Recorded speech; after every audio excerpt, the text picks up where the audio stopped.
오늘 함께 볼 성경은 요한복음 5장 2절부터 9절까지의 말씀입니다. 우리 요한복음 2절에서 9절 한 절 한 절 교독하시도록 하겠습니다. 예루살렘에 있는 양문 곁에 히브리 말로 베데스다라 하는 못이 있는데 거기 행각 5이 있고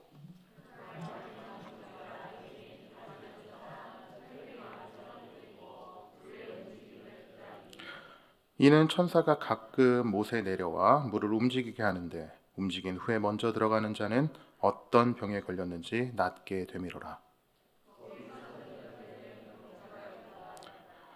예수께서 그 누운 것을 보시고 병이 벌써 오래된 줄 아시고 이르시되 네가 낫고자 하느냐.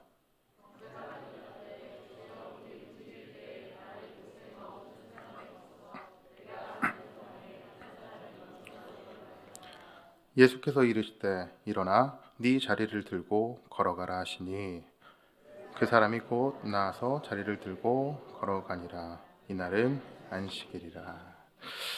아멘. 오늘 처음으로 더 온누리교회 단위에 섰습니다. 온전히 하나님께만 영광이 되는 시간이었으면 좋겠습니다. 아멘. 혹시 여러분들 오징어 게임이라는 넷플릭스 드라마 보신 적 있으신가요? 혹시 보신 분들 계시죠? 아무도 안 계시네요.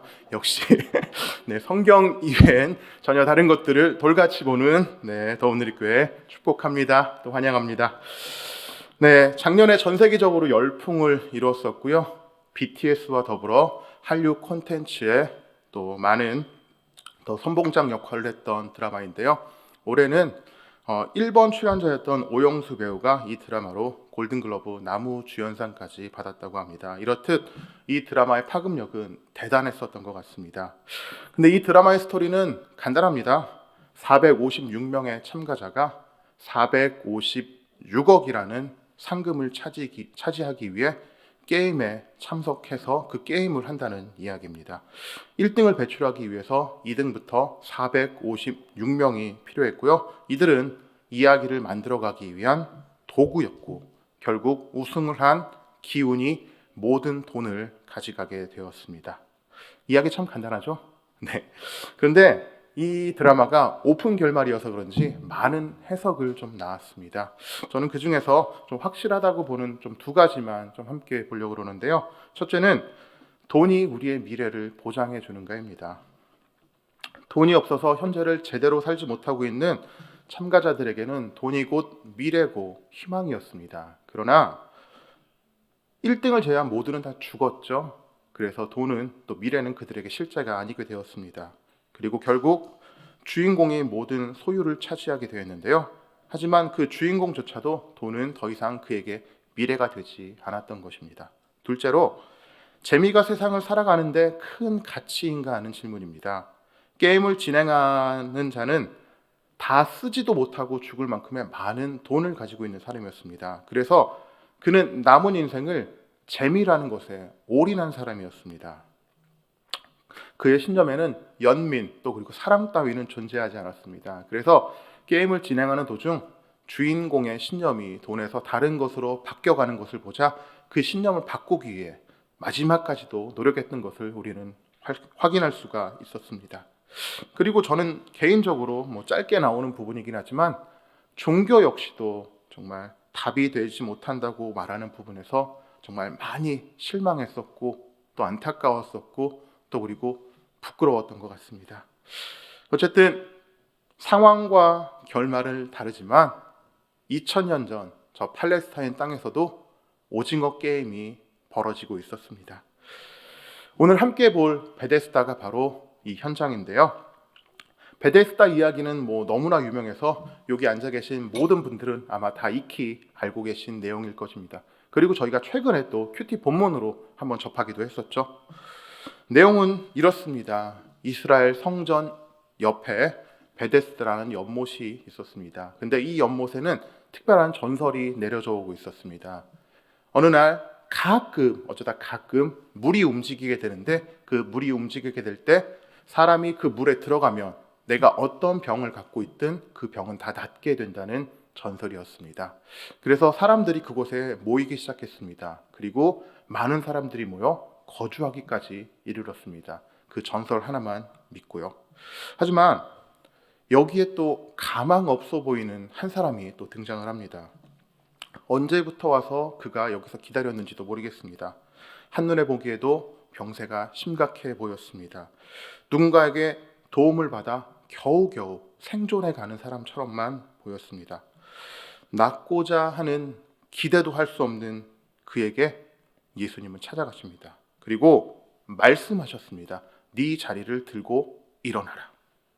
이 말도 안 되는 예수님의 말씀이 그대로 이루어졌고 제대로 소원조차 못하는 그는 이 엄청난 기적을 경험하게 되는 것입니다. 이 엄청난 기쁨과 환희의 순간에 근데 딱 하나 문제가 있었습니다. 그것은 바로 이날이 안식일이라는 것이었습니다. 왜 이 기쁨의 순간에도 그것이 문제여야만 할지 오늘 벌어졌던 베데스다로 우리 함께 가보았으면 좋겠습니다. 오늘 이야기에 등장하는 메인 등장인물로 38년 된 병자가 나옵니다. 38년 하면 여러분들은 뭐가 가장 먼저 떠오르시나요? 38 하면 네, 감사합니다. 아마 많은 분들은 38선을 떠올리실 겁니다. 네, 우리 민족의 큰 이슈였으니까요. 하지만 또 어떤 분들은 광땡을 떠올리기도 하시죠. 네, 우리 그런 분들 새해지만 많이 위로해 주셔야 됩니다. 이렇게. 네, 마찬가지로 이스라엘 백성에게 38하면 그들은 38년 동안의 광야 생활을 떠올리게 된다고 합니다. 보통 우리가 40년을 광야 생활이라고 하지만 정확히는 38년입니다. 우리 신명기 2장 14절을 보면 가데스 바네아를 떠나 세렛 시내를 건너기까지 38년 동안이라고 말씀하시는데요. 이 광야의 38년과 병자의 38년을 꼭 연결시킬 필요는 없습니다. 그렇지만 38년이라는 시간은 아주 지겨운 시간, 희망이 없었던 시간, 또 그리고 어려웠던 시간, 고통의 시간을 말하고 있는 것입니다. 그날 예수님께서는 그 사람을 찾아가셨습니다. 그곳은 이스라엘 성적의 북동쪽에 위치한 양문 곁에 있던 곳입니다.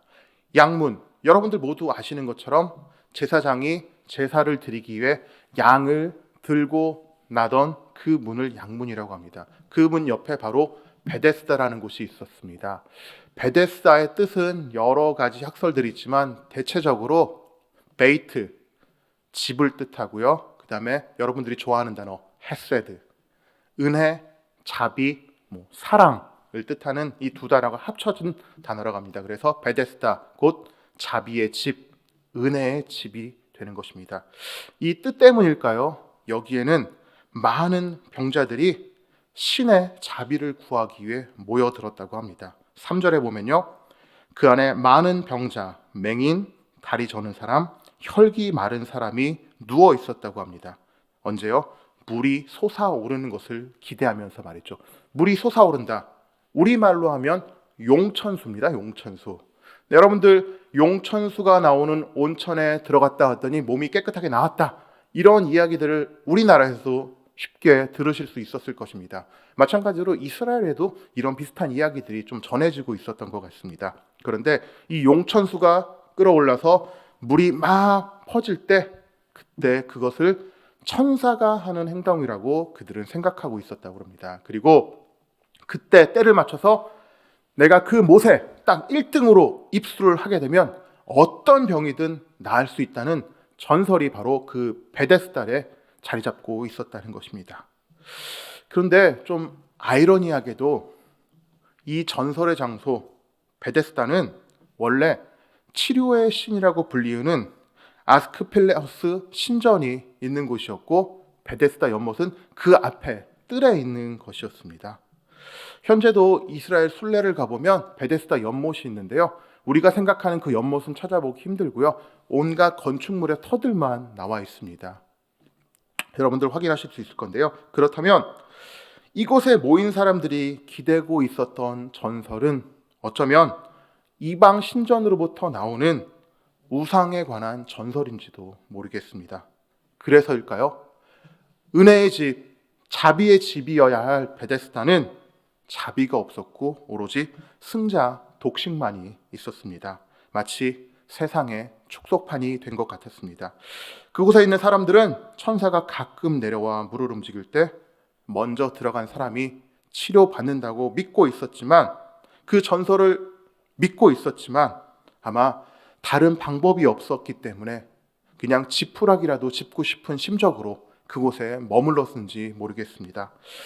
같은 경우는 아니지만 저희 집 꼬맹이들도 아토피가 좀 많이 심해서 그냥 한방, 양방, 자연치유 좋다는 데는 지금 다 데리고 가고 있습니다. 우리 보면 전국적으로 각 도시마다 용하다는 곳들이 있잖아요. 그래서 저도 전주에 오자마자 했던 것은 전주에 용하다는 그곳을 찾아갔던 게 제가 가장 먼저 했던 일인 것 같습니다. 한낱 피부병을 가졌어도 이렇게 좋은 곳을 다 찾아다니면서 낫기를 소망하는데, 희망 없이 아픔을 그렇게 계속해서 오랫동안 겪어왔던 사람들에게 이 고통은 정말 진짜이지 않았겠습니까? 한때 암 환우에게 좋다고 개 구충제가 동난 적이 있었습니다. 일반 사람들에게는 물음표를 던질 일이었습니다. 그러나 그들에게는, 당사자들에게는 그것은 더 이상 물음표가 아니었고 진심이었던 것입니다. 마찬가지로 베데스다 연못에는 이런 사연들을 가지고 사람들이 모였습니다.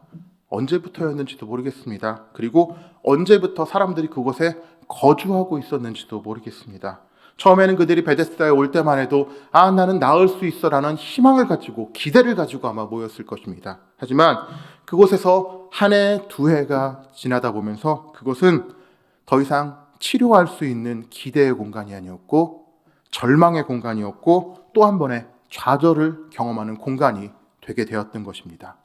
여러분들 혹시 백화점이나 큰 마트에서 세일을 크게 한다고 이렇게 광고했을 때 그날 아침 그 앞에 벌어졌던 장사진의 풍경들 여러분 기억하실 겁니다.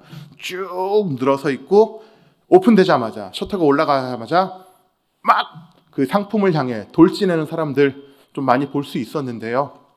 마찬가지며 하물며 살기 위한 경쟁, 낫기 위한 그 경쟁은 오죽했겠습니까?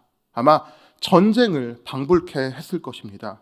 오늘 본문의 38년 된 병자는 38년 동안 한 번도 그 경쟁에서 이겨본 적이 없는 사람입니다. 마이너 중에 마이너였고요, 루저 중에 루저였던 것입니다. 왜요? 오직 그 경쟁에서는 딱 한 사람만 나음을 입을 수 있었기 때문입니다. 혹시 여러분 에드윈 볼드윈이라는 사람을 들어보셨나요? 네, 감사합니다. 네, 아마 많이들 모르실 거라고 생각합니다. 네, 저도 잘 몰랐는데요. 설교 준비하면서 그냥 찾아봤습니다. 그런데 아주 오래전, 제가 학창 시절에 선생님께서도 저한테 똑같은 질문을 한 적이 있습니다. 에드윈 올드윈이 누군지 아냐고. 누구지? 유명한 사람인가? 이렇게 생각하고 있었는데 선생님이 이렇게 말씀하시더라고요. 에드윈 올드윈은 닐 암스트롱에 이어서 두 번째로 달에 발을 디딘 사람이야 라고 말씀하신 거. 그제서야 이해가 갔는데요. 그 뒤에 말들이 있었습니다. 니네들 모두 암스트롱은 알지만 올드린은 기억하지 못해. 세상은 그런 거야. 아무도 2등은 기억하지 못해. 그러니까 니네들은 열심히 공부해서 2등이 되지 말고 꼭 1등이 되어서 기억에 남는 사람이 되었으면 좋겠어. 이 말이 그때는 얼마나 가슴속에 박혔는지 모르겠습니다. 그런데 지금 지나서 생각해 보니까 이게 왜 가슴 뛰는 말이었지? 아니, 그 선생님은 어떻게 아이들한테 이런 얘기를 해줄 수가 있어? 라는 생각이 들기도 합니다. 마찬가지로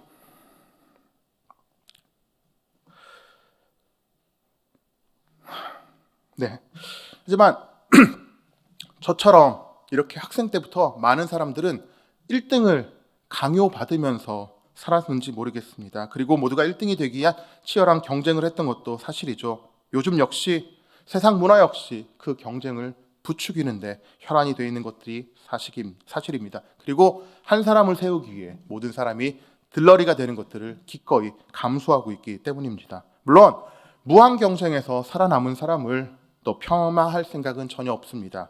실제로 그들은 상상할 수 없을 정도로 무지무지하게 노력을 한 사람들이었으니까요.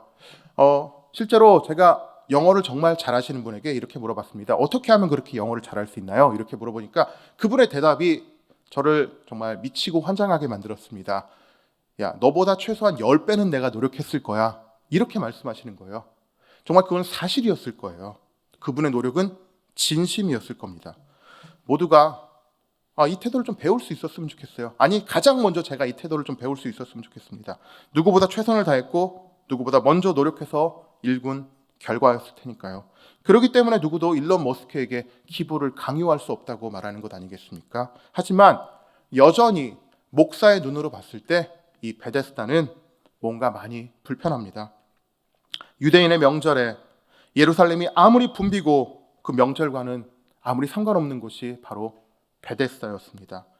신화에 내려오는 순간에 단 한 명만을 위해서 또 그 동변상련의 정을 붙들고 그곳으로 살아가고 있던 것이 바로 베데스다였던 것입니다. 하지만 천사가 내려와 그 물을 흔드는 순간 그 평화의 공간 베데스다는 바로 전쟁터가 돼버리는 것입니다. 자비의 집이 아니라 비정한 집이 돼버리고 마는 것입니다. 누구에게나 공평한 기회가 주어진 것 같지만 실제로 가장 불공평한 곳입니다. 1등만 살아남는다. 마치 오징어 게임에서 말하는 것처럼 말입니다. 세상 경쟁에서 살아남기 위해 자비란 어쩌면 사치스러운 용어일지도 모르겠습니다. 이런 상태에서 어쩌면 내가 할 수 있는 것은 깊은 절망과 또 체념일 것입니다. 우리는 체념하고 있는 사람에게 야, 뭐 그런 걸 갖고 그래 라고 쉽게 말을 할 수 있을지도 모르겠습니다. 그런데요, 아니에요. 그냥 힘든 거는 힘든 겁니다. 내가 할 수 있다고 다른 사람들이 꼭 할 수 있는 것은 아니고요. 우리 세대가 그거를 용인했다고 또 겪어왔다고 다른 세대가 꼭 그거를 할 수 있는 것은 아니기 때문입니다. 우리가 방법을 몰라서 못하는 건 아니잖아요. 지금 내가 있는 상황이 어쨌든 어쩌면 우리는 베데스다에서 겨우 1등 정도 하는 실력을 가진 사람이 우리인지 모르겠습니다. 나 같은 게 할 수 있는 게 뭐가 있겠어?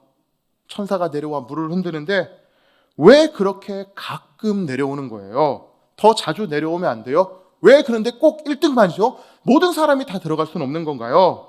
라고 체념하고 절망할 때 샬롬도 없고 안식도 없고 또 종교적 행위와 형식 또 그리고 더 큰 또 행동을 필요로 하는 그 율법만이 남아 은혜라는 곳은 전혀 찾아볼 수 없는 그곳 가운데 절망하고 또 절망하고 있던 그 사람에게, 그 병자에게, 우리에게 예수님은 찾아와 주셨습니다. 스스로 안식을 이룰 수 없을 것 같은 그 38년 된 병자에게 오신 것입니다. 그리고 그냥 오신 것이 아니고요. 바로 진짜 베데스다의 모습으로 주님께서는 오셨습니다. 주님이야말로 진짜 베데스다이십니다. 예수님은 주변의 상황에 별로 관심이 없으셨습니다. 오직 한 사람에게만 관심이 있으셨습니다. 나에게만 관심이 있으셨던 것처럼 한낱 태양볕 사마리아 여인에게 관심이 있으셨던 것처럼 오직 그 한 사람에게만 관심이 있으셨고 그 사람을 찾으셨고 그 사람을 보셨고 그 사람을 아셨고 그 다음에 그 사람의 필요를 채워주셨던 것입니다. 우리 5장 6절입니다. 함께 한번 봤으면 좋겠는데요. 예수께서 그 누운 것을 보시고 병이 벌써 오래된 줄 아시고 이르시되 네가 낫고자 하느냐. 예수님께서는 38년 된 병자의 상황을 아셨습니다. 그래서 물으셨습니다. 네가 낫고자 하느냐.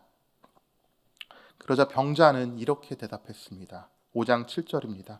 병자가 대답하되 주여 물이 움직일 때 나를 못에 넣어주는 사람이 없어 내가 가는 동안 다른 사람이 먼저 내려가나이다. 주님께서는 은혜를 말씀하시는데 38년 된 병자는 여전히 행위를 말하고 조건을 말하고 규범을 말하고 전통을 말하고 있는 것입니다. 38년 된 병자는 예수의 무릎 앞에 진짜 자신이 원하는 것이 무엇인지 몰랐습니다. 어쩌면 오랜만에 말 걸어준 그 상대에게 자신의 푸념을 늘어놓기 바빴는지도 모르겠습니다. 혹은 자신의 불쌍한 처지를 부각시켜 한 푼이라도 하루 먹거리라도 더 얻고자 했을지도 모르겠습니다. 긴 병을 지내다 보면 몸의 아픈 것을 떠나서 마음의 병이 더 깊어진다고 합니다. 그런 38년 된 병자에게 과연 꿈이 있었을까요? 낳고자 하는 소망이 있었을까요? 과연 바라는 게 있었을까요? 그는 예수님의 무릎 앞에 간절함이 없었습니다. 낳고자 하는 소망도 없었습니다. 어쩌면 베데스다의 기적의 사건은 단순히 남의 일로 치부되고 관심 밖이었을지도 모르겠습니다. 병 낫기를 소원하는 것이 아니고 그냥 이 자리를 보존하는 것이 목적이었고, 희망 없음을 알지만 그 자리를 뜨지 못하고 그 방법으로 안 되는 것을 알고 있는데도 계속 붙들고 있는 우리와 같은 불쌍한 인생이 바로 그곳이었는지 모르겠습니다. 그 방법으로는 절대 그 문제의 본질적 해결을 할 수 없다는 것을 알고 있지만, 그럼에도 불구하고 붙들고 있던 베데스다의 병자에게, 그리고 우리에게 예수님은 진짜 은혜가 무엇인지 보여주십니다. 아무리 송장 같다 할지라도 예수님을 만나면 새롭게 꽃이 핍니다. 어떤 병에 걸린 사람도 예수님은 고치실 수 있습니다. 성경에 보면 예수님께서 못 고치시는 병이 없었습니다. 그것도 여러 번 만나서 고친 게 아니고요, 단 한 번에 고쳤고요, 즉각 고쳤고요, 영구히 고쳐주셨습니다. 그렇다면 거기에 있는 모든 환자들도 한 번에 고쳐주실 수 있었을 텐데 왜 꼭 그 한 사람만 고치셨는지 의문이 아닐 수가 없습니다. 하지만 예수님은 병든 사람을 고치기 위해 단순히 의사로 이 땅 가운데 오신 것이 아닙니다. 우리의 영혼을 고치기 위해셨고 그 영혼을 구하러 오셨기 때문입니다. 그렇다면 예수님께서 그 병자를 고치셨다면 단순히 그 병자의 환부를 고치신 게 아니라 그의 영혼을 고치신 것이고 그의 영혼을 구원하신 것입니다. 그렇기 때문에 그곳 모든 환자를 고치실 필요가 없었고 오직 그 한 사람만 고치시는 것으로 충분했던 것입니다. 그 한 사람만 구원하는 것으로 모든 일이 끝나셨고, 그리고 이 구원하시는 이가 하나님의 아들인 예수 그리스도라는 것을 보이시는 것으로 예수님은 자신의 일을 다 하셨던 것입니다. 이것은 엄청난 복음입니다. 38년 된 환자가 왜 너만 고침을 받았니? 이렇게 물어본다면 어떻게 대답하겠어요? 그는 대답할 길이 없습니다. 그냥 모릅니다. 그냥 그것이 은혜고 복음이기 때문입니다. 요즘 세상엔 너무나 예수님이 필요한 사람들이 많이 있습니다. 그런데도 불구하고 하나님은 다른 사람이 아닌 나를 찾아오셨던 것입니다. 그래서 나에게 하나님의 아들 예수 그리스도를 보여주셨습니다. 뿐만 아니라 그리고 나를 통하여 하나님의 하나님 되심을 증언하고 계신 것입니다. 이것이 은혜 아니겠습니까?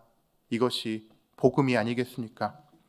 예수님은 복음을 전하시면서 자신의 목숨을 걸으셨습니다. 왜냐고요? 그날이 바로 안식일이었기 때문입니다. 안식일에는 일하지 말라는 계명이 있습니다. 하지만 이것들이 오랫동안 전해져 내려오면서 너무 세분화되고 확대되어서 병 고치는 일도 단지 일로 해석하기에 이르렀습니다. 예수님은 이것을 잘 아셨습니다. 그래서 이 일을 하면 어떤 핍박이 올지도 아셨습니다. 그러나 예수님은 38년 된 황자에게 이 침상에서 일어나 걸어가라고 말씀하셨습니다. 이 말은 나는 죽어도 좋다, 너는 염려 마라, 그냥 걸어가라라고 주님께서 말씀하신 것입니다. 오늘 이 자리에 앉으신 나를 구원하기 위해서도 주님은 자신의 생명을 바로 내어놓으신 분이기 때문입니다. 나만, 그리고 너만 하나님이 누군지를 안다면, 그리고 그분이 영원한 생명이심을 안다면 자신의 생명도 기꺼이 내려놓으실 수 있었던 분이 바로 우리 주님이셨던 것입니다. 그리고 이분이 바로 하나님의 아들이십니다. 이런 예수님이 오늘 이곳에 오셨습니다. 여러분들도 마음 활짝 열고 주님이 하시는 일을 마음껏 바라보시고 또 마음껏 누리셨으면 좋겠습니다. 38년 된 병자는 이미 여러 번 죽은 사람이었습니다. 38년 전 자신의 병이 더 이상 치료될 수 없다는 것을 알았을 때 그는 이미 한 번 죽었습니다. 뿐만 아니라 베데스다에 와서 물이 동할 때마다 자신은 가만히 있고 계속해서 다른 사람이 빠지는 것을 구경할 때마다 그는 계속해서 죽어나가고 있었습니다. 역광과 풍파 속에서 아무 못하고 비참해지는 아마 우리의 모습과 꼭 닮지 않았나 싶습니다. 누워있는 것이 너무나도 만성이 돼서 그냥 일어나는 것조차 꺼려지는 우리에게 예수님은 찾아오셨습니다. 주님이 해답임을 알고도 주변을 두리번 살피는 우리에게 예수님은 찾아오셨습니다. 예수님은 명절의 분위기에서도 베데스다의 상황도 다 주목하지 않으셨습니다. 오직 마음에 품은 그 한 사람에게만 관심을 가지셨습니다. 그리고 말씀하셨습니다. 그리고 말씀이 그를 살리셨습니다. 연못에 물이 그를 살린 게 아니고 말씀이 그를 살린 것입니다. 예수님의 말씀이 해답이었던 것입니다. 우리는 이 말을 할 수 있어야 합니다. 그러자 38년 된 병자는 이번에는 달랐습니다. 주님의 말씀을 듣고 아무런 토를 달지 않았습니다. 그냥 일어나서 걸어가기 시작했습니다. 뭔가 몸 안에 예전과는 다른 반응들이 저 밑에서부터 솟구쳐 올라왔을 수도 있습니다. 그러나 아무런 무력감 속에서 정말 일어서는 것조차 생각하지도 않았던 그가 일어났고 그리고 무엇보다도 자리를 들고 나아갔던 것입니다. 더 이상 예전에 누워 있었던 38년 된 병자는 이곳에 없게 된 것입니다. 아무리 어려운 처지에서도 주님은 주님을 찾기 원하십니다. 주님이 38년 된 병자를 보고 첫 번째 한 질문이 바로 네가 낫고자 하는 질문입니다. 어떻게 보면 쓸데없는 질문으로 보입니다. 낫고 싶지 않은 사람이 어디 있겠습니까? 그러나 예수님은 이 물음에 답하는 38년 된 병자의 말을 듣고 낫고 싶다는 소망마저 없다는 것을 아셨습니다. 그냥 그는 푸념뿐이었고 자신의 신사를 그냥 한탄하는 것이 전부였습니다. 그러나 주님은 아무 소망 없어 보이는 그를 발견하시고 그리고 살려내십니다.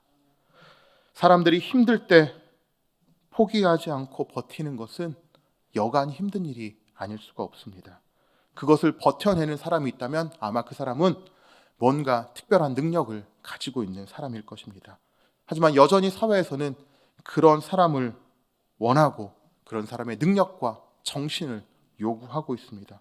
그러나 너무나 안타깝게도 많은 사람들이 그럴 수 없는 것들이 사실입니다. 그러기에 버티고 버틸 수 있도록 누군가는 옆에서 힘이 되어 주어야 되고 누군가는 옆에서 그런 버팀목이 되어 주어야 할 것입니다. 어쩌면 가장 나약했던 나도 그 버팀목 가운데 힘을 갖게 될지 모르기 때문입니다. 그 버팀목이 바로 우리들의 가정이 되었으면 좋겠습니다. 그리고 바로 그 버팀목이 우리 교회가 될 수 있으면 좋겠습니다. 그리고 무엇보다 그 버팀목이 우리 목장이 될 수 있으면 좋겠습니다. 그렇다면 어떻게 우리는 이 땅에서 주님을 따르고 버팀목이 될 수 있는 베데스다를 만들 수 있을까요? 베데스다 못에서는 승리를 쟁취하는 것은 사치의 문제가 아니었습니다. 그냥 생존의 문제였던 것입니다. 사회 안전망이 우리를 더 이상 지켜주지 못한다는 인식이 많은 사람들 가운데 있게 되었습니다. 그리고 삶을 지탱하기 위해 더 많은 소득을, 더 많은 자본을 가져야 된다는 생각들이 우리 가운데 많이 생긴 것들이 사실입니다. 그래서 자본 획득을 더 많이 해서 그냥 생존을 위한 삶이 아니고 인간다운 삶을 살고 싶다는 그런 마음들을 요즘 들어 부쩍 많이들 갖고 계시는 것들을 알고 계십니다. 특히 코로나 시대에 요즘 우리들 부동산으로 또 주식으로 코인으로 많은 것들을 우리를 매몰되게 했었던 것도 사실입니다. 그런 분들 요즘 밤잠 이루기 힘드시죠? 네, 이런 분들에게 이게 다가 아니야 라고 말씀드리고 싶은데 참 대안을 찾는 것은 늘 어려운 일인 것 같습니다. 그래서 베데스다를 더욱더 주목하며 바라보는지 모르겠습니다. 베데스다 연못의 구조는 방관하기에는 분명 문제가 있었습니다. 네가 낳고자 하느냐 그렇게 물으셨을 때 나를 넣어주는 사람이 없어 다른 사람들이 먼저 들어갑니다라고 동문서답하고 있는 이 병자에게 자신이 뭐가 필요한지도 뭘 요구해야 하지도 모르는 이 병자에게 예수님은 확실하게 말씀하셨습니다. 일어나 내 자리를 들고 걸어가라. 아멘. 로마서 12장 2절의 말씀입니다. 너희는 이 세대를 본받지 말고 오직 마음을 새롭게 함으로 변화를 받아 하나님이 기뻐하시고 온전한 뜻이 무엇인지 분별하도록 하라. 아멘. 마음을 바꾸고 생각을 바꾸고 변화되어야 진짜 그리스도인의 삶의 시작이 될 것입니다. 우리가 진짜 예수님으로부터 치유를 원한다면 우리가 그동안 익숙하게 생각하고 있는 것들을 아마 내려놓아야 될지도 모르겠습니다. 먼저는 성공의 연못에 들어가기 위해 아무렇지도 않게 행동하고 있었던 우리의 모습일 것입니다. 그리고 작은 습관으로 정말 반칙을 행하고 있었던 이런 모습들이 아마 우리가 가장 먼저 주님 앞에 내려놓아야 할 방법들이 아닌가 싶습니다. 그것들을 다 내려놓았을 때 그때야 비로소 주님께서는 우리에게 해답을 허락하실 것이기 때문입니다. 단순히 정권이 바뀌는 게 우리에게 해답이 될 수가 없습니다. 우리의 가치가 바뀌어야 되고 그리고 우리의 세계관이 바뀌어야 됩니다. 그래서 주님만이 비로소 우리의 답이 될 때, 우리의 전부가 될 때 정말 우리 교회는 또 그리고 우리 세상은 그리고 우리 가정은 변하게 될 것입니다. 코로나 시대에 교회가 많은 욕을 먹었던 것은 사단의 공격 때문만은 아닐 것입니다. 어쩌면 교회가 세상 가운데 세속적인 답을 할 뿐 시대가 요구하는 답을 하지 못하기 때문에 그랬을 수도 있습니다. 우리가 전혀 다르지 못했음을 회개할 때 또 마음을 바꿀 때 아마 새로운 곳은 열리게 될 것입니다. 나도 도대체 무엇을 원하는지, 무엇을 해야 하는지 질문조차 못하고 있었던 내게도 주님은 찾아오셨습니다. 그리고 병을 낫게 해주셨고 그 길을 보여주셨고 은혜로 또 주님의 제자로 살 수 있게 해주셨습니다. 뿐만 아니라 올 한 해 정말 예수님의 사람으로 멋진 인생으로 살아가겠노라고 고백할 수 있었던 우리 더운누리교회 지체들이라면 부족하더라도 우리가 정말 우리 사회에 그리고 우리 세상에 답이 될 수 있으면 좋겠습니다. 나는 도대체 무엇을 원하고 있는지, 나는 도대체 무엇을 해야 하는지 질문도 못하는 그 사람들에게 함께 갈 수 있도록 길을 안내해 주십시오. 그리고 최소한 우리 아이들만큼은 이 세상은 경쟁으로 살아가는 것들이 아니라 함께 연합하며 살아갈 수 있는 곳임을 알려주십시오. 그리고 최소한 교회에서만큼은 아니 우리 목장에서만큼은 주님이 나를 향해 손 내밀어 주셨던 것만큼 함께 손 내밀어 주시고 사랑해 주시고 그리고 그들을 위로해 주시기를 부탁드리겠습니다. 저는 오랜만에 청년부를 맡게 되었습니다. 저도 어느 순간 중년이 되어서 청년들을 바라보면서 어떻게 지도해야 될지 좀 고민한 적이 있었습니다. 아직 또 교회 온 지 얼마 안 됐고 또 많은 청년들을 만나보지 못했지만 바로 알겠더라고요. 그 청년들에게 필요했던 것은 저의 어떠한 지도도 아니었습니다. 그들에게 필요했던 것은 목숨을 걸 수 있는 하나님의 비전이었고 복음이었고 그리고 함께하는 시간이었습니다. 뿐만 아니라 위로가 필요했고 공감이 필요했고 잡아주는 손이 필요했고 그리고 매일매일 삶 속에서 바르게 살아가기 위해 몸부림칠 수밖에 없었던 선배 크리스찬들의 모습이 필요했던 것이었습니다. 저는 그동안은 박터지게 싸우는 부부가 제일 힘든 줄 알았었습니다. 그놈 때문에 내가 못 살아. 그놈만 아니었어도 그놈하고 결혼한 게 내 인생의 한이야. 저 인간 귀신이 왜 안 잡아가나 몰라. 이렇게 고백하는 저는 우리 권사님들이 제일 힘든 줄 알았습니다. 그런데 아니더라고요. 우리 아이들도 엄청 힘들더라고요. 그래서 모두에게 필요한 것이 바로 베데스다가 아닌가 싶습니다. 바로 우리 공동체가 진정한 베데스다가 되어서 주님의 위로가 필요한 그들에게, 우리의 관심이 필요한 그들에게, 또 그 지체에게 손길을 내어줄 수 있다면 진짜 진정한 베데스다를 우리가 만들 수 있지 않을까요? 상황과 환경과 조건은 항상 우리를 늘 자비가 없는 상황으로, 사람으로 만들어 갑니다. 그러나 주님은 목숨 걸고 한 사람에게 찾아가 주셨습니다. 그리고 그 주님이 자신의 핏값으로 영원한 절망 가운데 있을 나도 이렇게 사람답게 살아갈 수 있도록 건져내어 주셨습니다. 그렇다면 이제 더 이상 예전으로는 돌아갈 수 없는 것입니다. 종교도 답이 되지 못한다고 말하는 이 세상에, 아니야, 종교는 답이 될 수 있어. 바로 예수 그리스도가 답이야.